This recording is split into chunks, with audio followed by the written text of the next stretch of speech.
Les médicaments contre la fièvre sont en rupture de stock en Chine. La situation sanitaire prend les fabricants de médicaments au dépourvu et ébranle la chaîne d'approvisionnement mondiale. Les relations entre l'Australie et la Chine semblent se réchauffer. Leurs ministres des Affaires étrangères se sont rencontrés mercredi à Pékin. L'Inde se prépare-t-elle à un conflit avec la Chine? La colère gronde dans le pays après un affrontement le long d'une frontière contestée.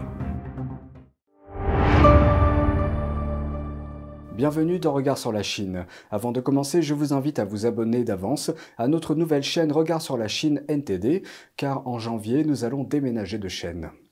Est-ce le bon moment pour déclarer la fin de la phase d'urgence de la pandémie de Covid-19? Plusieurs experts répondent par la négative en raison de la situation en Chine. La deuxième plus grande économie du monde connaît un pic d'infection après avoir démantelé sa politique du zéro Covid-19 au début du mois. Les projections ont suggéré que la Chine pourrait faire face à plus de 2 millions de décès. Et ce, alors que la plupart des pays ont déjà dépassé leur pic d'infection et ont supprimé les restrictions liées au Covid-19. Mais Marion Koopmans, virologue à l'Organisation mondiale de la santé, hésite à qualifier la situation actuelle de post-pandémique. Elle a déclaré, je cite, « Une partie aussi importante du monde vient juste d'entrer dans sa deuxième vague ». Elle a qualifié la vague en cours en Chine d'électrons libres. Le passage soudain du Parti communiste chinois d'un extrême à l'autre a contribué à ces inquiétudes. Il y a quelques semaines, les autorités de certaines villes chinoises confinaient encore strictement les gens chez eux. Maintenant, ces restrictions sont dissoutes. Il semble s'agir d'un effort pour apprendre à vivre avec le virus, comme le font de nombreux autres pays. Mais aujourd'hui, les Chinois présentant des symptômes de fièvre se rendent à l'hôpital où ils ne trouvent que des employés souffrant des mêmes symptômes. Ceux qui ne peuvent pas être soignés à l'hôpital se tournent vers les pharmacies pour se procurer des médicaments, mais les pénuries nationales laissent les étagères vides. Et devant les funérariums, des corbillards ont été vus formant une file d'attente. Alors que la situation s'aggrave, de plus en plus d'entreprises quittent la Chine. Et les investisseurs étrangers attendent que la vague d'infection passe. Ceux qui pensent que l'économie mondiale peut éviter le pire l'année prochaine observent la Chine de près.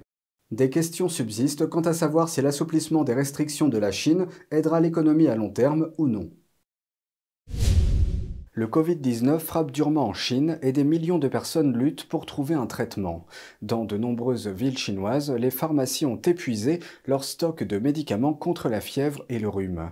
Quelle est la cause de ce chaos? Voici la suite.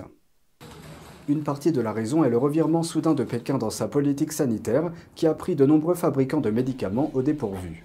Ils n'étaient pas préparés à l'explosion actuelle de la demande. Ils n'ont reçu aucun avis sur le stockage des médicaments avant l'assouplissement des règles liées au Covid-19.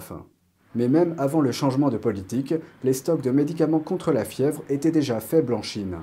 Pendant près de 3 ans, Pékin a strictement contrôlé les ventes de médicaments contre la fièvre. Cela était pour empêcher les acheteurs d'utiliser des médicaments en vente libre afin de faire baisser la fièvre et éviter d'être détectés. Selon un fabricant de médicaments chinois, les pharmacies ont vu leurs ventes diminuer considérablement et beaucoup ont fait faillite. Le manque de travailleurs tout au long de la chaîne d'approvisionnement contribue également à la pénurie. Les fabricants de médicaments locaux disent qu'ils augmentent leur production, mais beaucoup de leurs employés de vente ont été infectés par le Covid-19. Des responsables blâment le manque de personnel pour la lenteur de l'expédition des ingrédients des médicaments. Pour l'instant, les autorités locales ont envoyé des personnes dans les usines de fabrication de médicaments pour reprendre les stocks. La Chine est un exportateur majeur d'un ingrédient utilisé pour l'ibuprofène. Elle représente un tiers de la capacité de production mondiale. La pénurie de médicaments contre la fièvre provoque donc une ruée mondiale sur les médicaments. L'impact se fait sentir de l'autre côté du monde en raison de la pénurie d'analgésiques pour enfants. En Chine, un bébé de 6 mois est tombé malade avec une fièvre à 40 degrés, sans médicaments pour l'aider. Les prix de l'ibuprofène pour enfants ont été multipliés par près de 60. D'environ 4 €, il est passé à plus de 260 €. Mercredi, Pékin a déclaré que l'offre de médicaments du pays pouvait, je cite, « dans l'ensemble, répondre à la demande ». Pékin veut que les Chinois continuent de travailler même s'ils sont infectés par le virus. 3 villes chinoises et la province manufacturière du Zhejiang ont émis cette directive à l'intention de leurs plus de 100 millions d'habitants. Les travailleurs asymptomatiques et légèrement malades peuvent, je cite, aller travailler normalement après avoir pris des mesures de protection. Cette initiative intervient alors que la Chine assouplit les règles relatives au virus afin de limiter l'impact économique. Mais le public semble avoir des doutes. Sur Weibo, l'équivalent chinois de Twitter, les résidents locaux ont réagi à la nouvelle, la décrivant comme passant d'un extrême à l'autre. D'autres ont réagi avec inquiétude, écrivant « On dirait que l'argent prime sur la vie ». Notant que de nombreuses personnes ont des parents âgés et des enfants à la maison, et exprimant leur crainte que la nouvelle directive ne fasse qu'augmenter la propagation du virus. L'Australie et la Chine tentent de restaurer leurs relations. Leurs ministres des Affaires étrangères se sont rencontrés mercredi à Pékin après que leur lien ait subi de fortes turbulences ces dernières années. Voici comment s'est déroulée leur rencontre. Nous avons continué à exprimer l'opinion que le partenariat stratégique global entre l'Australie et la Chine est une architecture pour un dialogue et un engagement qui bénéficiera aux deux pays. La visite de Penny Wong intervient à l'occasion de l'anniversaire des 50 ans de relations diplomatiques entre les deux pays. Sa rencontre avec son homologue chinois est la première visite d'un ministre australien des Affaires étrangères en Chine depuis 4 ans. Son voyage a suscité l'espoir de mettre fin au blocage des importations entre les deux pays. Elle a également discuté de 2 citoyens australiens détenus en Chine, la journaliste Cheng Lei et l'écrivain Yang Hengyun. Wang a déclaré qu'elle espérait obtenir un accès consulaire pour ces 2 personnes afin qu'elles puissent retrouver leur famille dès que possible. Les relations entre les deux pays ont semblé se réchauffer le mois dernier lorsque le Premier ministre australien Anthony Albanese a rencontré le dirigeant chinois Xi Jinping. Il a approuvé la politique d'une seule Chine de Pékin vis-à-vis de Taïwan. Il s'agit de la position de Pékin qui considère que Taïwan fait partie du territoire de la Chine continentale.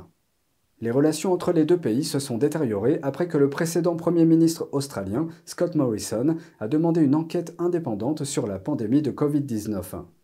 La Chine a répondu en imposant des barrières commerciales et en refusant les échanges de haut niveau avec l'Australie. Ensuite, nous nous tournons vers 2 États asiatiques dotés de l'arme nucléaire et une récente dispute. La colère de l'Inde est à son comble après un affrontement frontalier avec la Chine il y a 2 semaines. Si l'armée indienne nous appelle et nous donne une chance, nous sommes prêts à nous battre sur la ligne de front à la frontière. Après plus d'1 an de paix tendue, les troupes indiennes et chinoises se sont à nouveau affrontées le long de leurs frontières contestées dans la région de l'Himalaya. Des centaines de soldats chinois ont empiété sur ce que l'Inde considère comme son côté de la frontière et ce que Pékin revendique comme une partie du Tibet. Les 2 parties se sont battues avec des bâtons et des matraques sans utiliser d'armes à feu. En outre, une vidéo récente a fait surface en ligne, montrant ce qui semble être une confrontation antérieure, non signalée en janvier dernier.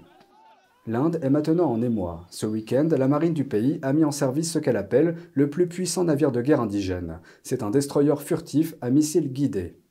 L'Inde accélère également la construction de tunnels dans les districts qui ont une frontière commune avec la Chine, en plus de l'installation de plusieurs tours de téléphonie mobile dans ces régions et sur des sites militaires. C'est tout pour aujourd'hui, merci d'avoir suivi Regard sur la Chine. On se retrouve lundi pour une nouvelle émission. Prenez soin de vous et à bientôt.